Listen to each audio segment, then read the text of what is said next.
It was one of the worst storms the Central Coast has ever witnessed, claiming the life of 19-year-old Marcelo Puerto. The fun-loving Sydney teen drowned off the Haven when the car he was in was swept into the ocean. Now, 40 years on, survivors have revisited the popular Terrigal spot and remembered the dramatic events of that night.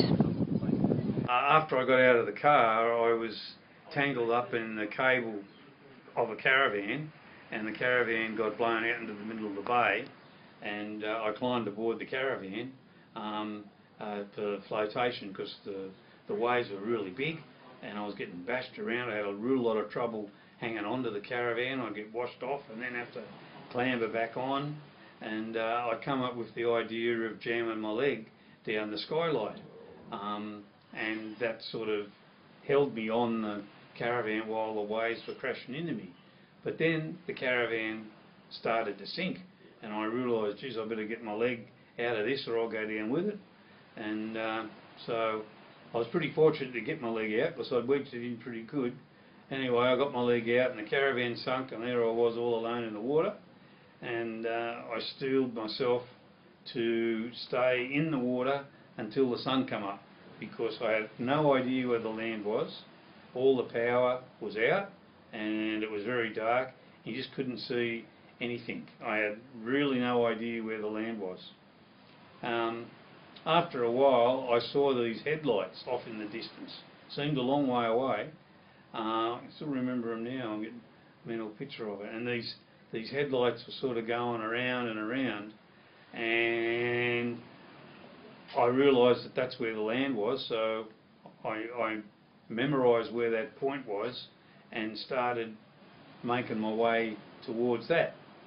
And it turned out later that I found out that that was the local policeman, Gordon Lambert, I think his name was, that was driving around in the paddock that used to be up here in front of the church, using the car lights to shine on the water, because he'd been told people had washed out, and he was using the lights of the car like searchlights to spot people. So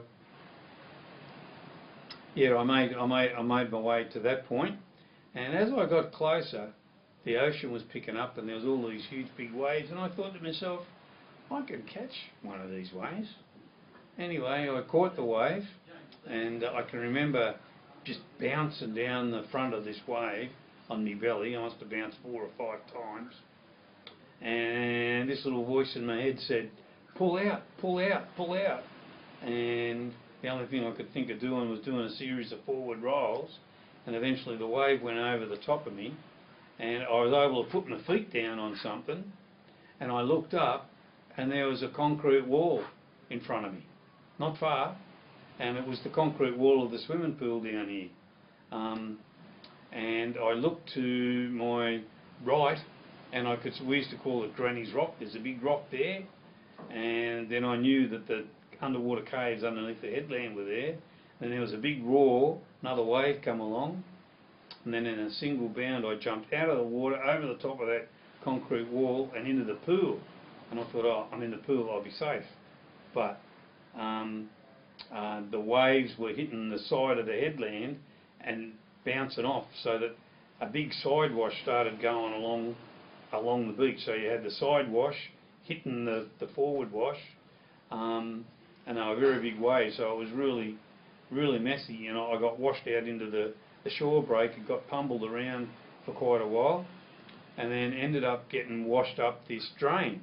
And I remember realising that I was getting washed up this drain, and I thought, geez, you know, what do I do here? And I come up with the idea of pushing my hands down into the sand and jamming my back up into the top of the drain and holding my breath when the forward wave came through, and then when it was receding, I'd let go and let it take me back out of the drain. So I did that in a couple of stages and come out of the drain.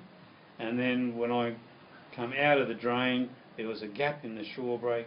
I scarpered up the beach and went over to the old Florida Hotel and knocked on the door. I had no clothes on and there was blood everywhere, and the night watchman wasn't going to open the door. He didn't know what was going on. And it wasn't until I told him that, you know, Tom Howlett was my uncle. He reckoned, because he knew Uncle Tom, he realised who I was, I suppose, and opened the door and let me in. He was very nice to me, got a blanket and wrapped me up, and I told him what happened, and he made a few calls, and a short time later the Salvation Army arrived. They were the only people that came.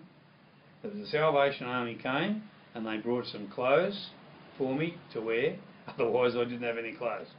I'll never forget that, and every time the Salvos come around with their little wooden box for money, I always put whatever change I got in my pocket in appreciation. The upsetting thing later on was Marcello's was Italian, and his father had just died from lung cancer, and his mother and sister and younger brother went back to Italy. They were pretty upset he didn't go with them, but he enjoyed living in Australia. So I got these his mother came back to Australia, and I got these phone calls from her a couple of times a day, and she never gave up hope until his remains washed up, which was a couple of weeks. And every day she'd be asking me, do you think he could still be alive? Is it possible that somebody could be out there that long? And I just didn't have the heart to tell her that I thought that he died. I didn't want to tell her that and then some miracle come along that he'd survived. So, you know, I just told her not to give up hope and that you'd never know what could happen. But a couple of weeks later, the remains washed up over at Foresters Beach, and they were unidentifiable.